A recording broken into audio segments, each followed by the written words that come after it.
importante como conversarlo para que no vuelva a repetir no vuelva a pasar esa equivocación o esa confusión. Lo que pasa es que debe subentenderse.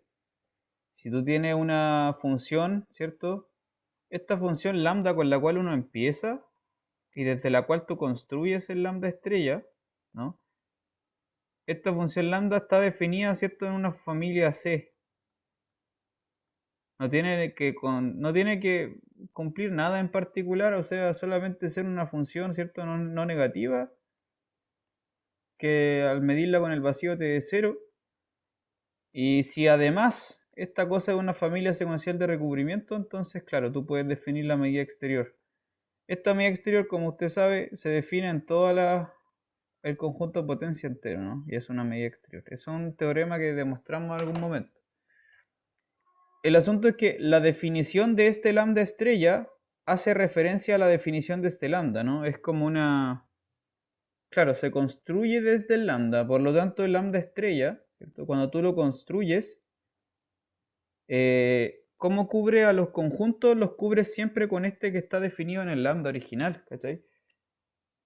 O sea, la definición es así. ¿M? Entonces en el ejercicio, si el lambda está definido en la sigma álgebra, claro, esa es la familia de recubrimiento que hay que ocupar. ¿Sí? Es que, bueno, de ahí se extraen, claro, los conjuntos que cubren. ¿Ya? Eso. Eso es importante igual. Ya, pero detalle como desde la definición. A ver, ¿qué más tengo que explicarle del control? Bueno, la primera pregunta, probar que A es una sigma álgebra, no creo que haya sido demasiado difícil porque tiene que demostrar las tres propiedades, ¿no? Si es álgebra, o sea, ¿cierto? Que tiene el conjunto entero, que es cerrado para el complemento y que es cerrado para uniones contables, numerables.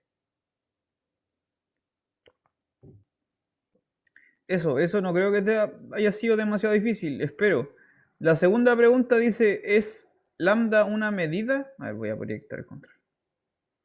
Si es que es lambda una medida, no sé qué habrán puesto ustedes, pero comentario breve, la respuesta es que no. ¿Ya?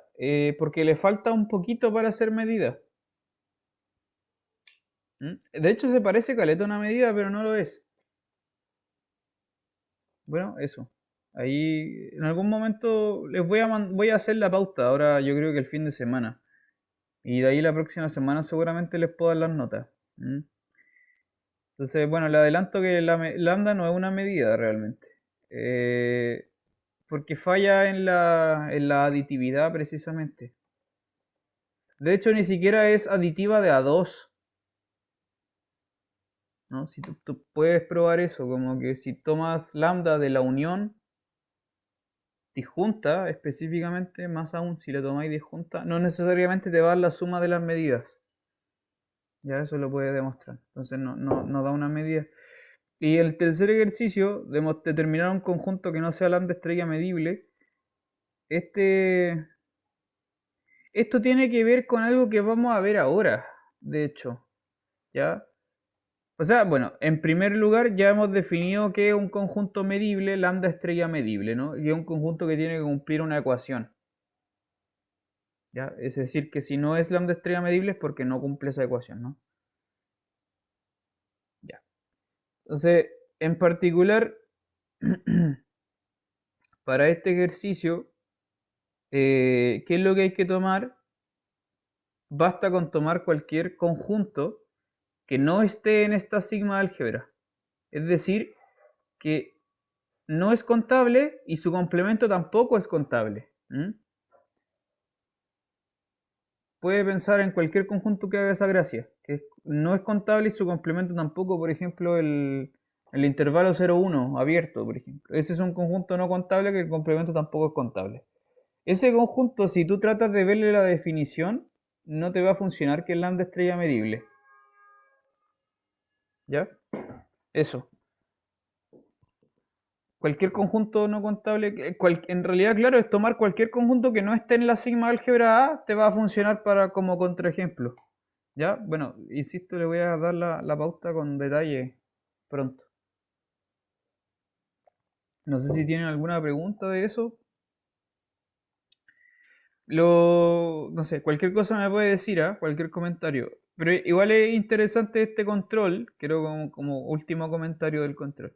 Porque es un puro ejercicio, si usted se da cuenta, es como un puro enunciado que tiene tres preguntas. Y en estas tres preguntas está toda la materia que hemos visto, de hecho. Está todo, así como que está todo, desde el qué es una sigma álgebra, qué es una medida y qué son los conjuntos medibles. Ahí básicamente es el resumen de todo lo que hemos hecho hasta el momento. Porque ahora vamos a ver, tenemos que terminar hoy el teorema de Carathéodory para expandirlo a otra cosa. Ese teorema de Carathéodory, que yo le he dicho que es súper importante, que lo tenemos que terminar ahora, lo vamos a ocupar para una medida en concreto.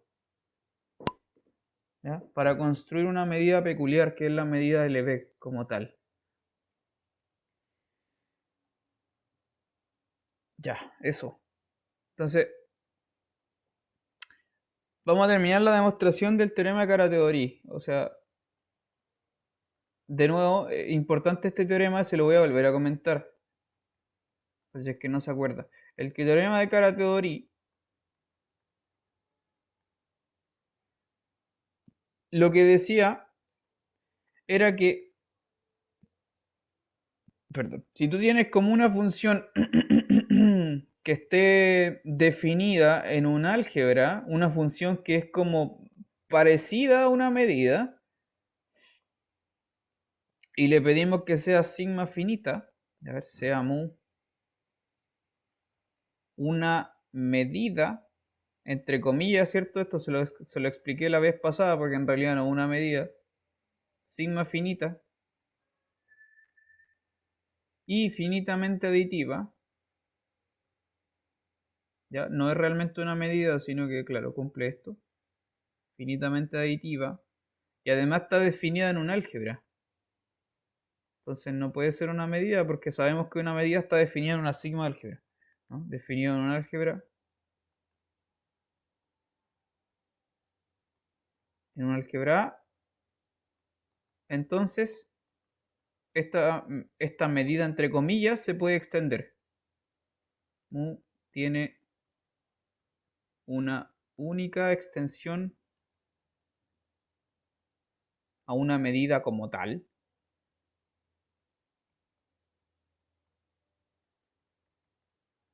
A una medida como tal y está definida, la podemos extender en sigma de A.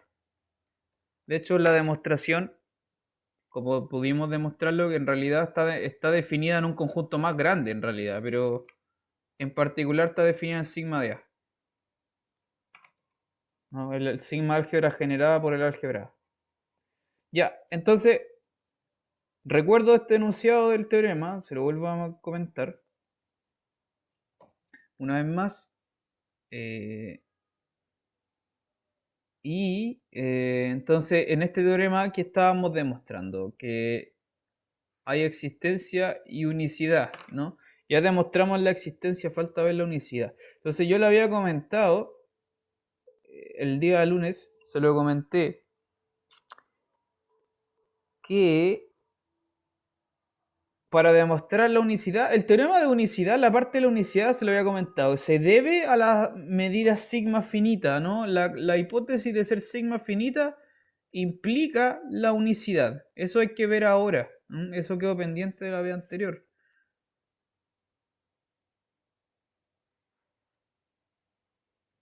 Ya, eso vamos a hacer ahora y vamos a continuar un poquito más de materia a lo que alcancemos a hacer hoy día. Entonces, demostración, hay que ver la unicidad.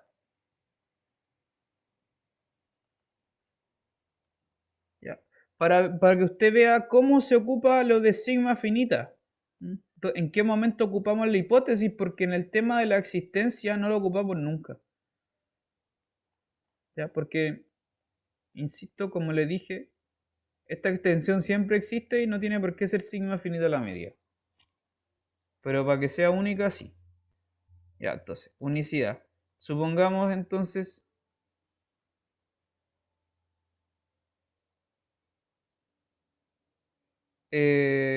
supongamos que Bueno, tome lambda, es otra extensión de mu en sigma de A. No, ya demostramos que ya había una extensión, ahora va a mostrar que es única. Entonces tomamos otra, la vamos a llamar lambda. Es decir, en particular, o sea, obviamente esto significa que lambda es mu en la sigma, en la álgebra A. Ya, ahora vamos a usar la sigma finitud. ¿Ya? Precisamente la hipótesis que es clave de esta demostración, quiero que lo vean, esto es importante. La sigma finitud. ¿Ya? Como mu es sigma finita, recuerde qué significaba ser sigma finita. Vamos a anotarlo.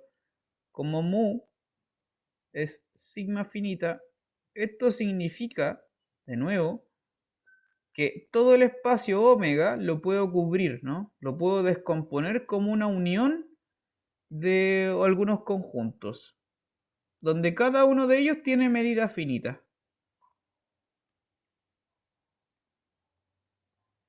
Con la medida de cada uno de estos a sub n es finita para todo n.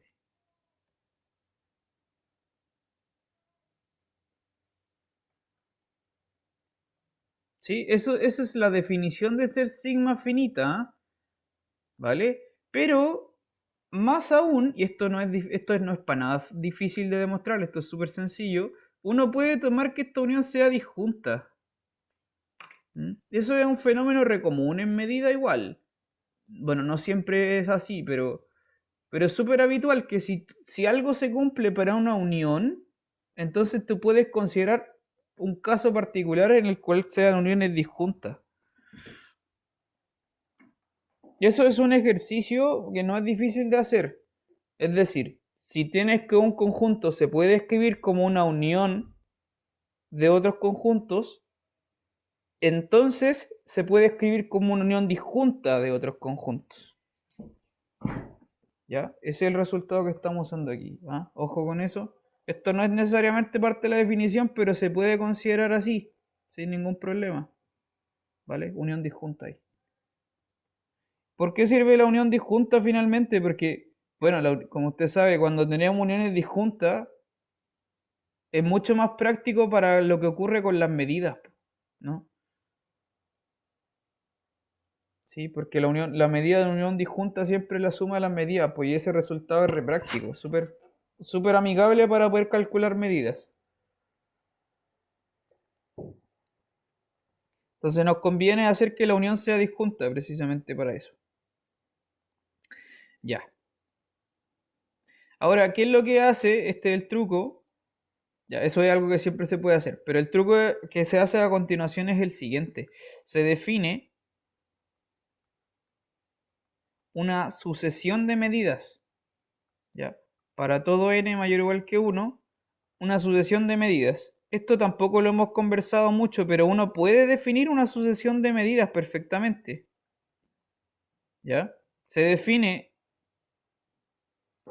una sucesión lambda 1, lambda 2 hasta lambda infinitos lambdas y mu 1, mu 2, infinitos mu, se definen así, como tomar el lambda original de A intersectado con el A sub n. Y acá lo mismo, el mu de A inter A sub n.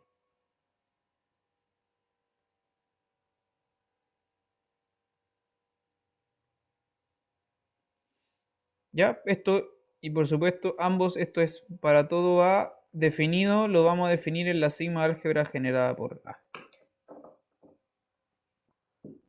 Ya, por lo tanto, estos lambda n y mu sub n son objetos definidos en la sigma álgebra generada por A.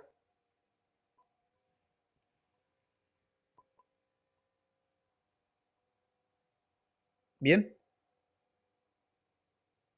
Y esto es un trucazo hacer no sé si lo ve, pero esto es un trucazo porque tengo un montón de, mire, tengo una colección de un montón de A sub n's.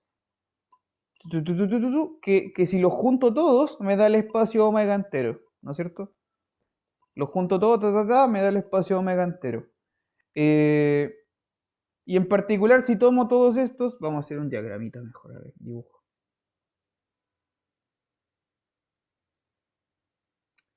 Dibujo. Tengo el espacio omega aquí. Tengo el espacio omega. Y tengo los A sub n's. Cada A sub n podría ser así, ¿no? Este es el A sub 1. Este es el A sub 2. Son todos disjuntos entre ellos. Este es el A sub 3. No sé, esto de acá será el A sub 4.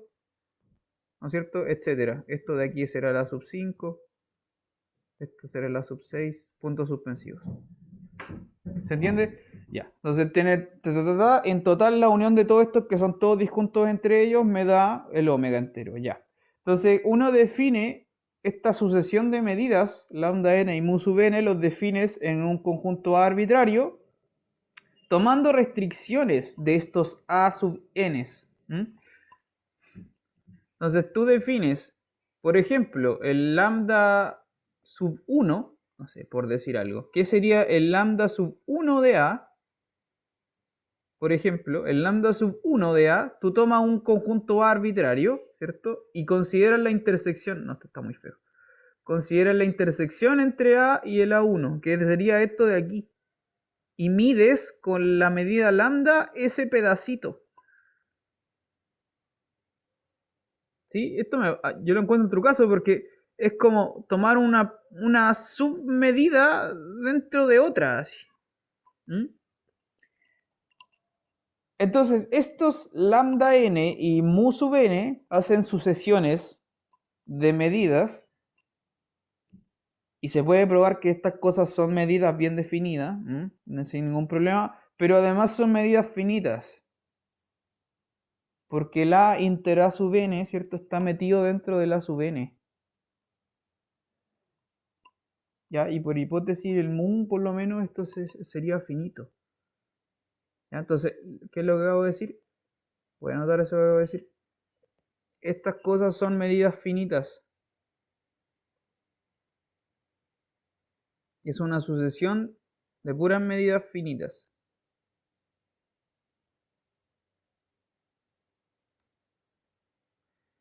¿Ya? Y más aún, coinciden en el álgebra original, en A. ¿Bien? Coinciden en A porque el lambda y el mu coinciden en A, ¿no? Es decir, como cada A sub n, esto no lo puse, perdón, eso no está bien dicho. Sí, cada uno de estos, eso no lo puse en la pizarra, sorry. Cada uno de estos A sub n's, por definición, naturalmente, cuando una medida es sigma finita, estos A sub n's son elementos que viven en el álgebra A. Cada uno de esos. ¿Ya? Entonces, si el A que yo considero vive dentro del álgebra A, la intersección entre A y cada A sub n va a estar dentro del álgebra A, y por lo tanto el lambda y el mu coinciden, porque ya coinciden dentro del álgebra. Son extensiones de la misma medida mu original. ¿Ok? Entonces uno construye esta sucesión de estas medidas y esta sucesión de estas medidas tienen estas propiedades. Son medidas finitas y ambas coinciden dentro del álgebra. Ambas sucesiones. Entonces, ¿qué hace uno con este truco? Uno toma esta familia entonces, CAC, la familia de todos los conjuntos que vivan en la sigma álgebra generada por A, tales que las medidas sean iguales.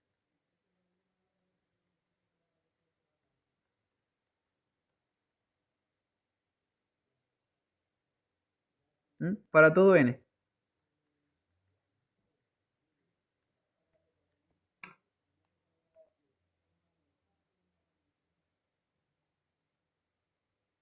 ¿Ok? Uno toma esa colección. Como que ya lo que voy a hacer es como un truco súper recurrente en matemática, que es como, si yo quiero probar algo, esto es una idea súper común, si quiero probar algo, entonces considero el espacio donde ese fenómeno ocurra. ¿Ya? Si quiero probar algo, considero el conjunto donde ese fenómeno ocurra. ¿Y qué se hace? Bueno, se demuestra que ese lugar donde el fenómeno ocurre, al final termina siendo el conjunto completo. ¿No? Entonces, lo que vamos a hacer es demostrar que esta familia C es toda la sigma álgebra entera.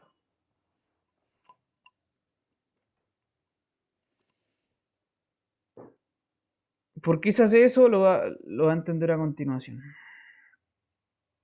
Ya. Tomamos entonces esta familia C. ¿Qué tiene de especial esta familia C? Esta familia C es una familia monótona, ¿ya? Que claramente contiene a la álgebra A. Ya. Primera observación entonces. Es fácil ver que el álgebra A está metido dentro de esta familia C. ¿Mm? Por lo que acabo de decirle recién, porque el lambda n y el mu n coinciden dentro de A, para todo n coinciden entre sí.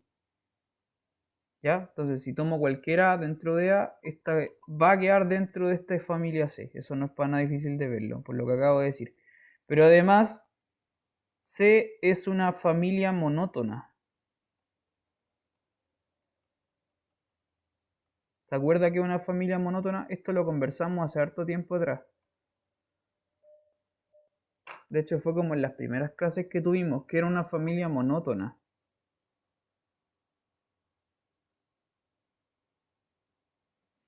Una familia monótona, le recuerdo, una familia monótona es una colección en la cual las sucesiones monótonas tienen límite dentro de la propia familia. ¿Mm? Las sucesiones monótonas, les recuerdo que eran las sucesiones que son como o crecientes o decrecientes, ¿no? Y el límite de una sucesión creciente era la unión, y cuando es decreciente el límite es la intersección. ¿Ya? Entonces, una familia le decíamos que es monótona. Esta cuestión significa que es monótona, ¿por qué? Porque tú tomas cualquier sucesión, no sé, por ejemplo, creciente, cualquier sucesión creciente dentro de C tiene su límite dentro de C. ¿Sí? Eso es lo que debería demostrar usted, que tampoco es para nada difícil de ver, ocupando las propiedades de medida. ¿Mm? Ya. Entonces, esta cosa es una familia monótona. Pero si es una familia monótona que contiene a un álgebra, esto también lo vimos en algún momento.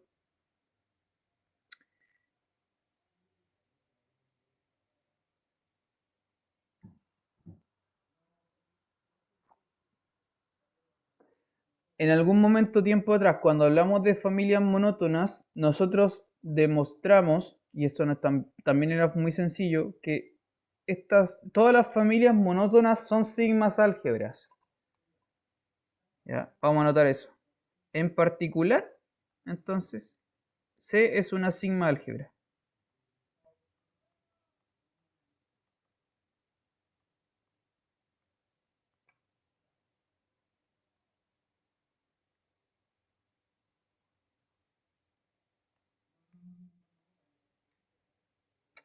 ¿Ya? En particular es una sigma álgebra. Siempre y cuando, perdón, no, esto no es cierto del todo. Siempre y cuando sea un álgebra monótona, eso sí. También lo conversamos en ese tiempo atrás. Bueno, pero si es una familia monótona, entonces, ¿qué es lo que se deduce? Se deduce de esta inclusión, se deduce que sigma de A está metido dentro de sigma de C. Eso era como el primer ejercicio de la guía que les mandé. Sigma de A está metido dentro de sigma de C.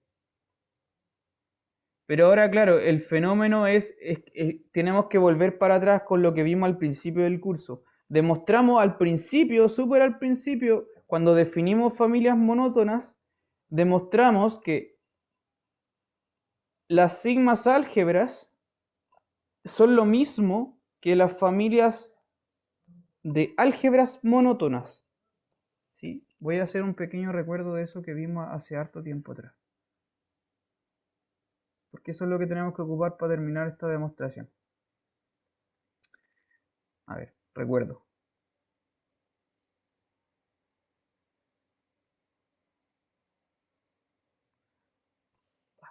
Hace harto tiempo atrás, vale, un paréntesis grandote, definimos estos tres objetos, que son las álgebras, las sigmas álgebras y las familias monótonas. ¿Mm?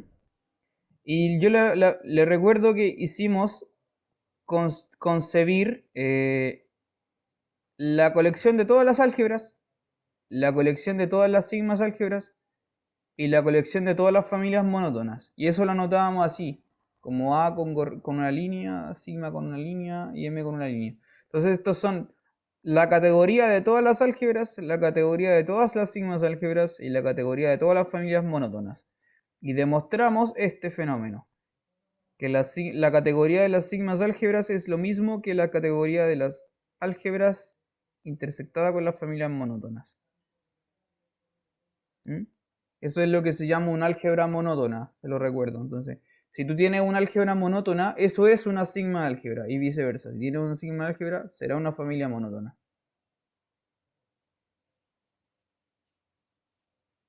Entonces, observe que la inclusión que está arriba es, tengo un álgebra metido dentro de una familia monótona, ¿vale? Tengo un álgebra dentro de una familia monótona. Tengo un álgebra dentro de una familia monótona. Ya. Si tengo un álgebra dentro de una familia monótona y tomo el sigma de esa cuestión, ¿qué es lo que va a pasar? Que es una sigma álgebra metido dentro de otra sigma álgebra, pero que adentro tienen un álgebra y una familia monótona. Entonces me voy como por este camino. ¿Mm?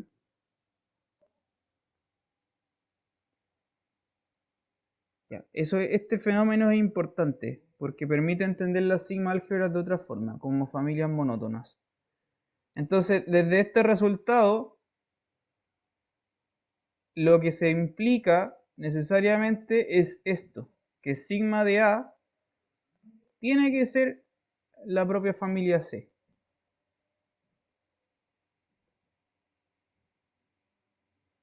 ¿Ya? Eso era lo que quería probar, precisamente que esta familia que yo concebía al principio, la familia C, tenía que ser el espacio completo, la sigma A. Es el espacio total. ¿Ya? Es el espacio total. Y si es el espacio total, entonces estamos listos con la demostración. Por lo tanto, tenemos esto, que lambda n es igual a mu n para todo, en todo el sigma de A. Son iguales. Y para todo n. ¿Ya? Pero, con esto terminamos, porque el lambda yo lo podía descomponer así, como la suma de estas medidas lambda n, que sería la misma suma de los mu n, que sería el mismo mu. Y eso prueba la unicidad.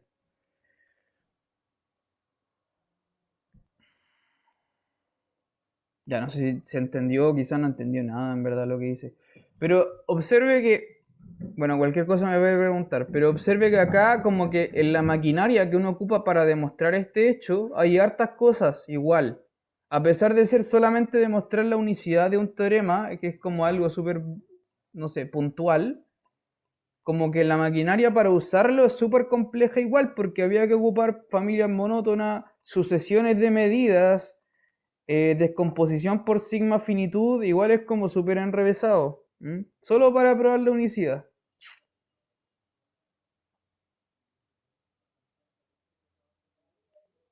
Lo cual igual es bien interesante porque, claro, plantea como otra cosa, como para irse un poquito más lejos.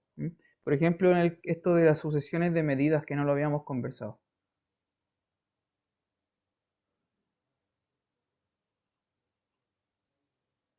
Ya, eso termina entonces el teorema de Carathéodory. Ahí estamos listos.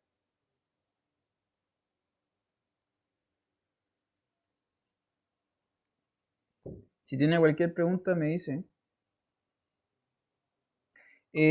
Por ejemplo, no sé si se ha planteado estas preguntas, pero se las voy a hacer como una pequeño comentario a raíz de que apareció esto, ¿ya? Sucesiones de medidas. Tengo una colección de puras medidas, por ejemplo. Eso es perfectamente posible, ¿no? Cada uno de estos mu sub n está definido, qué sé yo, en alguna sigma álgebra y va a parar a este conjunto. Esto es perfectamente posible de concebir. No solo 2 medidas, 3 medidas, sino una colección infinita de medidas. Eso es perfectamente posible. Lo cual me lleva a plantear lo siguiente, o sea, por ejemplo, ¿qué puedo hacer si tengo más de una medida sobre un conjunto? ¿Qué puedo hacer con eso? Bueno, si tengo, por ejemplo, por si se quiere hacer ese tipo de pregunta, esto es como aparte igual al teorema de Carathéodory, pero es anexo. Si tengo, por ejemplo, una medida mu sub 1 y tengo una medida mu sub 2, ambas definidas en la misma sigma álgebra A, por ejemplo, ¿qué puedo hacer con ellas?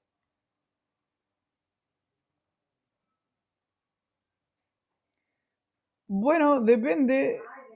Podría, por ejemplo, definir esto, ¿no? Podría, en un cierto universo, por ejemplo, definir esta medida, la medida suma, por ejemplo. ¿Cómo defino la medida suma? Tomando la suma de las imágenes, o de ambas medidas.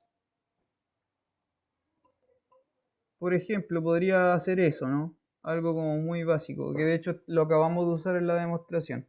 ¿Cómo se define entonces esto? Toma un elemento de la sigma álgebra y lo defines como mu1 de A más mu2 de A.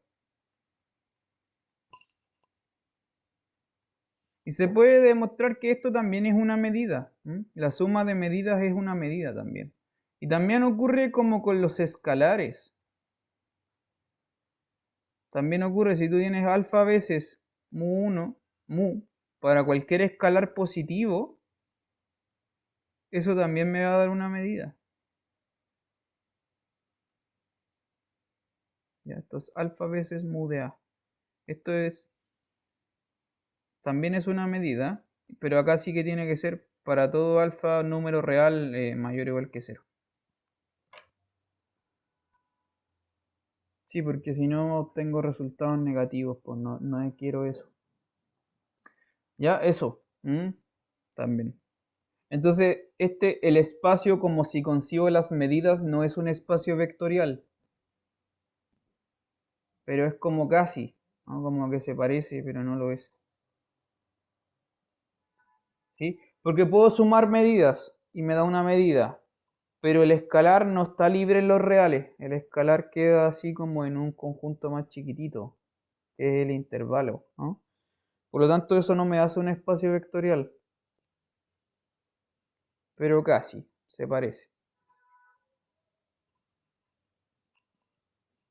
Y aún así, también más encima tenemos estas sucesiones de medidas, las cuales yo puedo sumar, como lo hicimos en la demostración, que sería como una serie de medidas. Eso también te da una medida.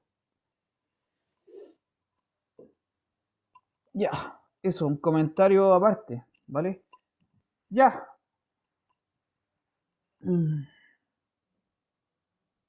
Similar, aparte, como que se deriva de esto del Carathéodory.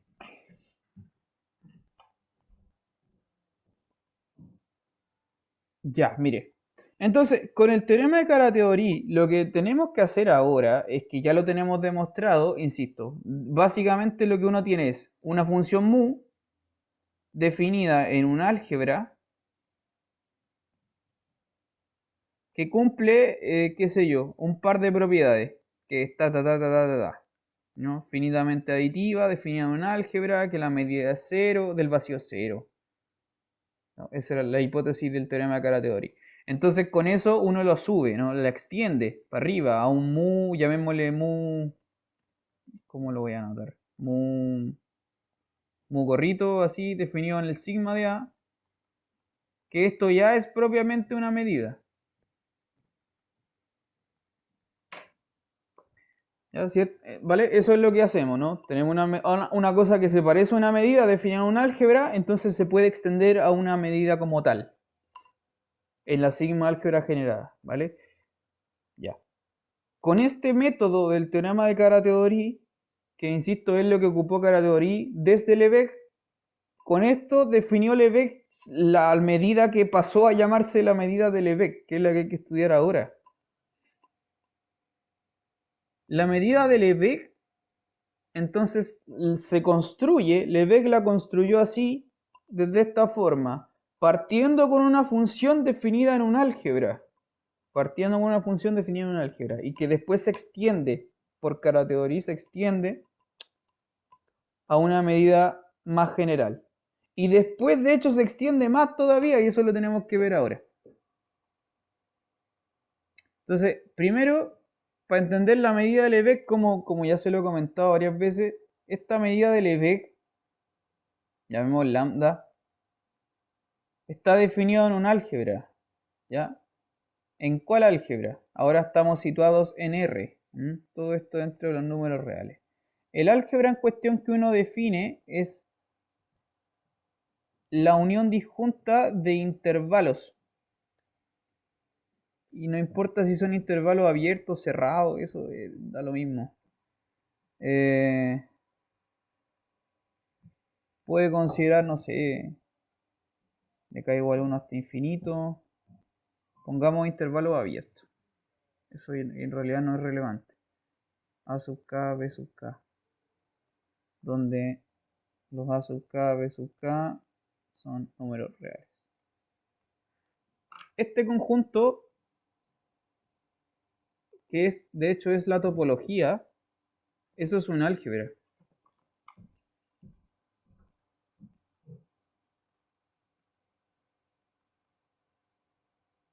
Esta es la topología estándar de R.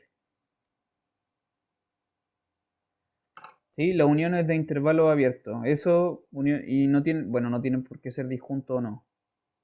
No tiene, de hecho no.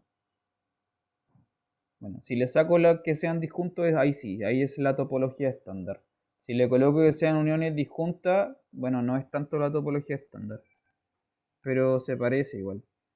Le vamos a pedir entonces que sean uniones disjuntas, de hecho, porque con eso puedo medir más fácilmente. ¿No? Entonces, esta cosa de acá es un álgebra. Y yo puedo definir esta medida lambda, como ya lo hemos conversado, como la longitud de los intervalos. ¿Ya? Es decir, tomo una unión disjunta de intervalos y ¿cómo le calculo la longitud? Como la serie. ¿No? La serie de k igual a 1 hasta infinito, ¿de qué cosa? De b sub k menos a sub k.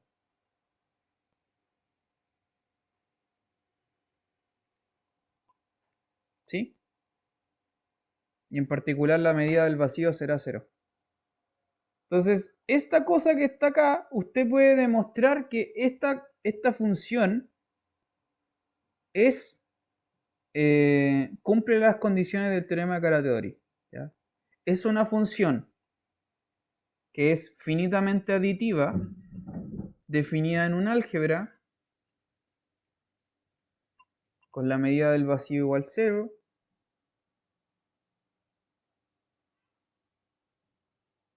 Sí, y que de hecho es sigma finita también. Entonces, por el teorema de Carathéory, esta función se extiende a la sigma álgebra generada por A. Pero la sigma álgebra generada por A, como esta es la topología, o es casi la topología, esa sigma álgebra son los borelianos. ¿Ya? Anotemos eso por acá.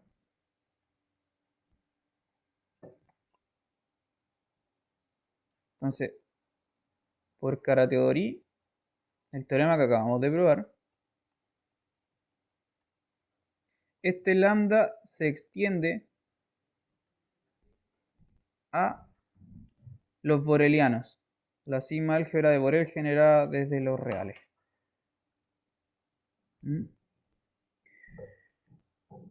Se extiende a una medida que es propiamente una medida. Definían los borelianos. Esa medida definida ahí en los borelianos todavía no es la medida de Lebesgue, pero es casi la medida de Lebesgue.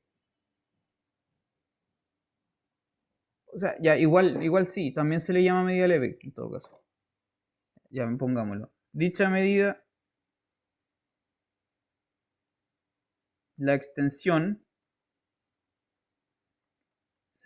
también se le llama así, medida de Lebesgue. Y se anota con la letra M.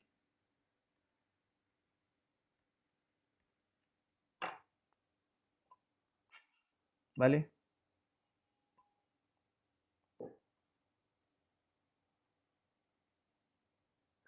Se anota con la letra M. ¿Ya? Es una medida entonces definida en la sigma álgebra generada por la topología, que son los borelianos. Entonces, ¿cuáles conjuntos, de nuevo, cuáles conjuntos de los números reales yo les puedo calcular una medida de Lebesgue? ¿Cuáles son esos? Son los borelianos, ¿vale? ¿Qué conjuntos son los borelianos finalmente? ¿Cuáles son esos conjuntos? Bueno, tienen los intervalos, tienen la unión de intervalos, pero tienen otros más. ¿Cuáles son esos otros más? Son los que se generan desde la medida, perdón, desde la sigma álgebra generada. Y esos conjuntos que son borelianos es mucho más difícil como exhibirlos. Es mucho más difícil exhibirlos. Tienen los intervalos abiertos, cerrados, tienen los intervalos cerrados. Si tienen los intervalos cerrados, tienen los singleton. Si tienen los singleton, como puedo tomar uniones numerables, todos los conjuntos numerables son borelianos. Ese es otro ejercicio que estaba en la guía, de hecho. ¿Ya? Porque, de nuevo, repito, los intervalos cerrados son borelianos. Si los intervalos cerrados son borelianos, en particular tomo los que tienen el mismo extremo. Eso me da un singleton. Todos los singletons son conjuntos borelianos. Entonces puedo yo tomar uniones numerables de puros singleton. Eso me da arbitrariamente cualquier conjunto numerable. Por lo tanto, cualquier conjunto numerable es un boreliano. Los racionales entonces son, por ejemplo, un conjunto boreliano. ¿Qué otras cosas hay conjuntos borelianos? Es súper difícil de describirlo porque son construcciones, son existencias no constructivas, ¿no? La sigma álgebra de Borel es no constructiva, no es fácil saber qué hay ahí.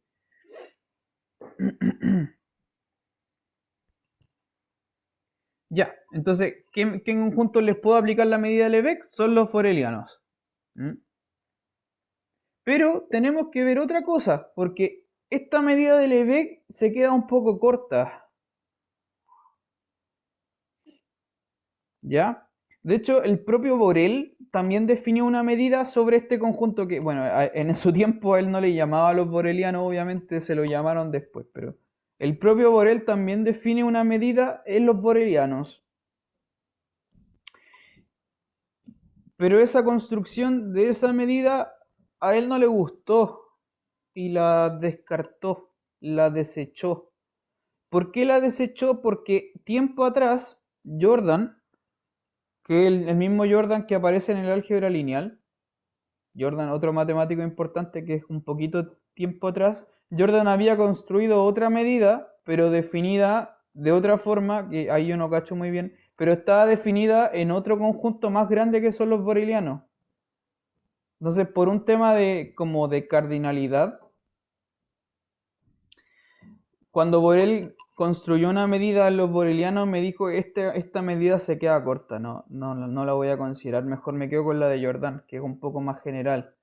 Pero después vino Lebesgue y definió la medida de Lebesgue en un conjunto que es más grande que los borelianos y que vamos a explicitar ahora. ¿Ya? Lo vamos a explicitar ahora. Entonces, esta es como la primera parte, la primera mitad de la medida de Lebesgue, que después la vamos ahora a completar con otra mitad, pero tenemos que dar un poquito más de teoría. ¿Ya? Y ahí vamos a poder por fin como definir la medida de Lebesgue como tal, como es. ¿Ya? Que es una cosa súper abstracta igual.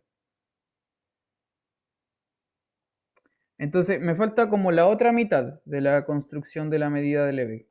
Y la otra mitad, lo que falta, se construye con algo, con un proceso que se llaman medidas completas.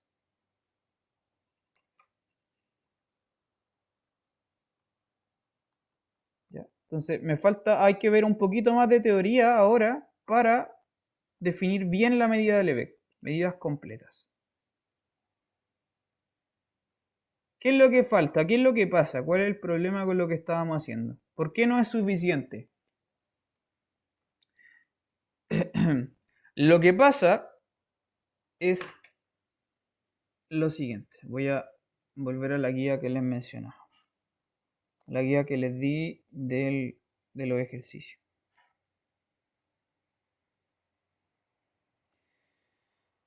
Ya, vuelvo a la guía que tengo acá.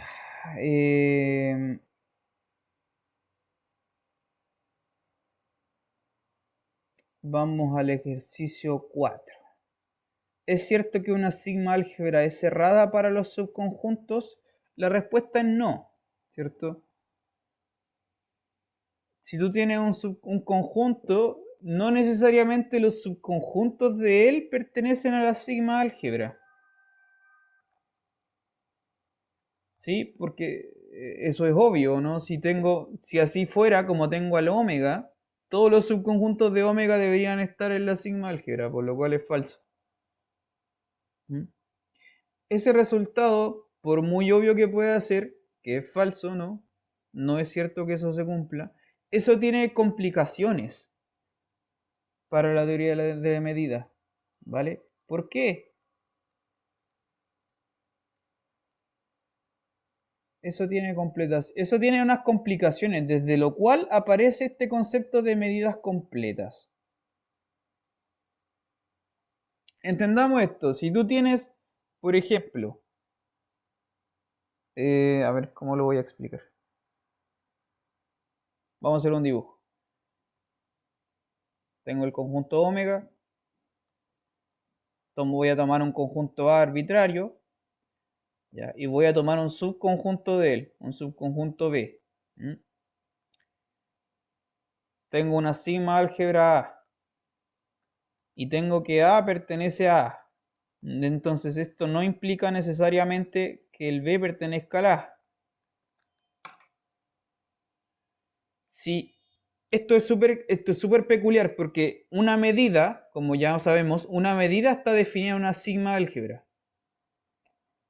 Entonces, el conjunto A, si la medida está definida en esta sigma álgebra A, el conjunto A yo le puedo tomar su medida, pero al conjunto B no. ¿Se da cuenta? Eso es súper raro porque debería ser posible, si yo tengo un conjunto y yo tengo la medida de este conjunto, entonces poder medir el subconjunto también, porque está metido dentro del otro, ¿no? Y naturalmente va a ser un conjunto más chiquitito. Va a tener medida más chiquitita porque es un subconjunto, monotonía, ¿no? Pero eso no necesariamente se puede hacer, eso es súper raro. Repito, si tienes un conjunto grande, no necesariamente puedo medir el que está dentro. Eso genera grandes problemas para cuando quiero definir una medida, ¿ya? Por ejemplo, puede ocurrir que si tengo en los reales, tengo una medida definida, muy bien definida para un intervalo 0,1, ¿ya? Por ejemplo, la longitud de esto tiene longitud 1, pero podría pasar que yo tomo un conjunto súper extraño de puros puntos sueltos, que es un subconjunto, podría ser un conjunto muy extraño en el cual yo no puedo saber qué medida tiene. ¿Mm? Puede pasar. Para eso se define una cosa que se llama medida completa. ¿Qué es una medida completa? Definición.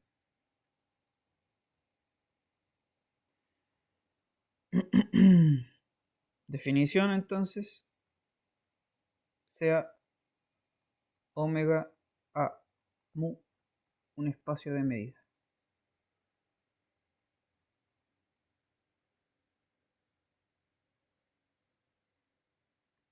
Ya. Entonces decimos que mu es completa. Voy a subrayar esa palabra. Es una medida completa si para todo conjunto dentro de la sigma álgebra tal que le vamos a pedir que cualquier conjunto que tenga medida 0, cualquier conjunto de medida 0, los subconjuntos de él pertenecen a la sigma álgebra. Para todo A en la sigma álgebra con medida 0, B pertenece a la sigma álgebra para todo B subconjunto de A.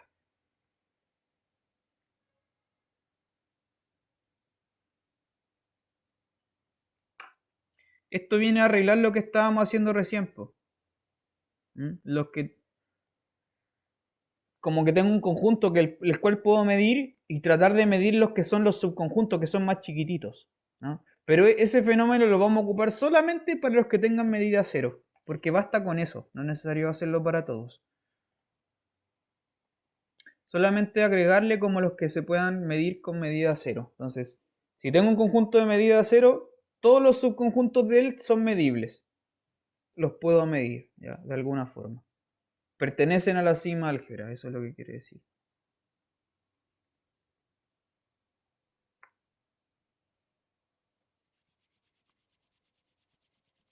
Y naturalmente, si un conjunto tiene medida 0, todos los subconjuntos de él van a tener medida 0 también, ¿no?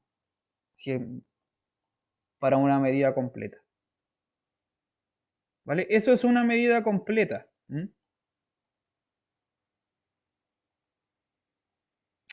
Eso es una medida completa. Entonces,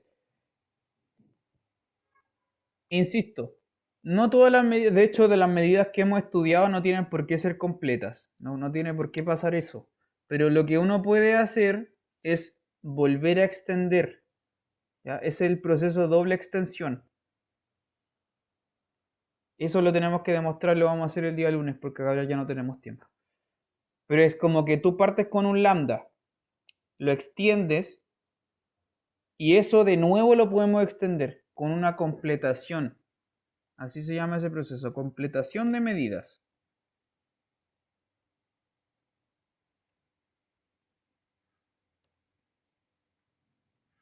Ya, voy a dejarle enunciado entonces el teorema, pero no lo vamos a demostrar. Este proceso de completación de medidas, teorema.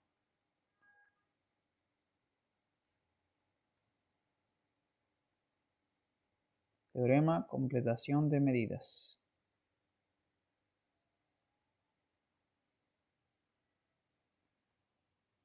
¿Qué dice completación de medidas? Bueno, tomas un espacio de medida, omega a mu, espacio de medida.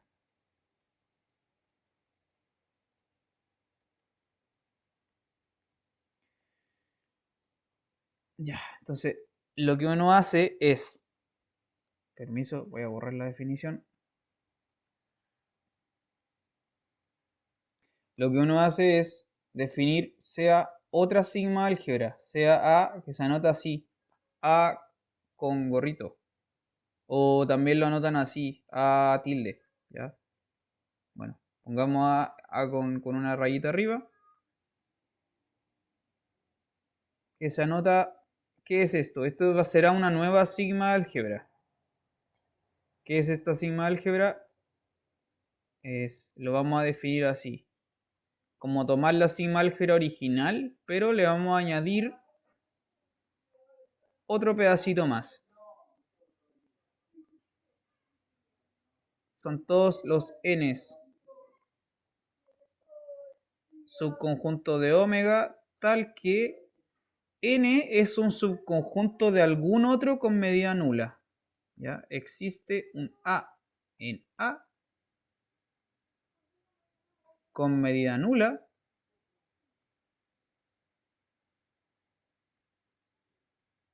tal que A n está metido dentro de A. ¿Ya? Tomamos la sigma álgebra, la misma sigma álgebra original y le añadimos este otro pedacito.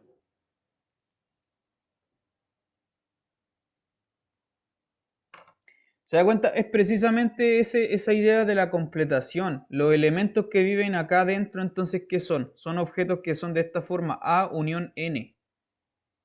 ¿Ya? Donde A es un elemento del álgebra A y N es un elemento de este conjunto, es decir, es de medida nula y es un subconjunto de otro que sí es medible con medida nula.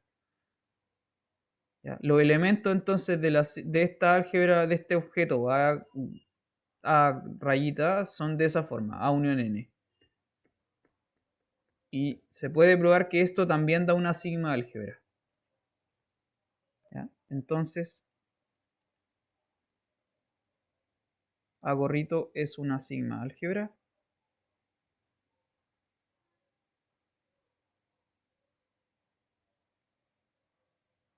Y uno define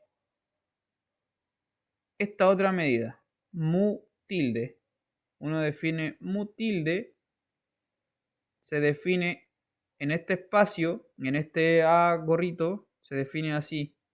La medida de A unión N como la medida original de A.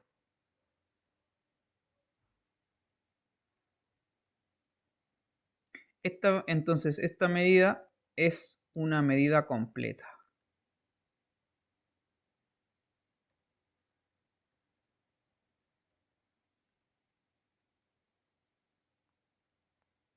Que extiende. Claramente extiende a mu original.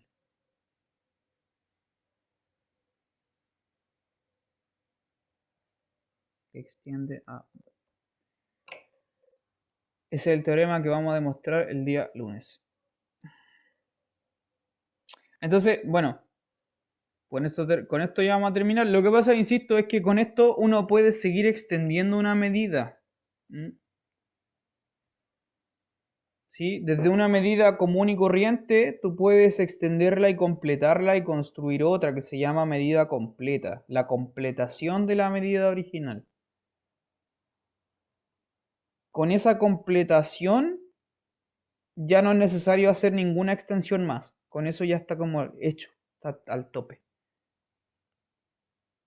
¿Ya? Entonces, el proceso de la construcción de la medida de Lebesgue es tomar como una función de longitud, extenderla por Carathéodory y después volver a completarla. Y ahí se tiene la real medida de Lebesgue. Que vamos a verlo también el día lunes. Eso, estamos listos. ¿Alguna consulta, pregunta, dudas? Yo no, por lo menos, profe. Ya, vale. No, yo tampoco. Ok. Sí, este tema es como ya una de las últimas cosas que vamos a ver sobre medidas, porque después, lo que uno hace después es, claro, estudiar la medida de Lebesgue y un poquito generalizarla para una cosa en particular. ¿Ya? Uno hace una pequeña generalización que no es demasiado compleja y después de eso, ya con todos estos ingredientes, se estudian las integrales. ¿Ya? Les recuerdo entonces desde el principio que el propósito de Lebesgue era estudiar la integral de Riemann, como se lo había dicho hace harto tiempo atrás. Y para estudiar la integral de Riemann, Lebesgue hizo la teoría de la medida, pues, justamente. Entonces, nos queda un poquito de clases más, yo creo, y vamos entonces a entrar como el tema de las integrales. ¿Cómo se integra de forma abstracta para medidas? Eso. Ya, el lunes seguimos. Ya, pues que estén bien, nos vemos. Chao, profe. Chao, Sergio, que estén bien. Chao. Chao.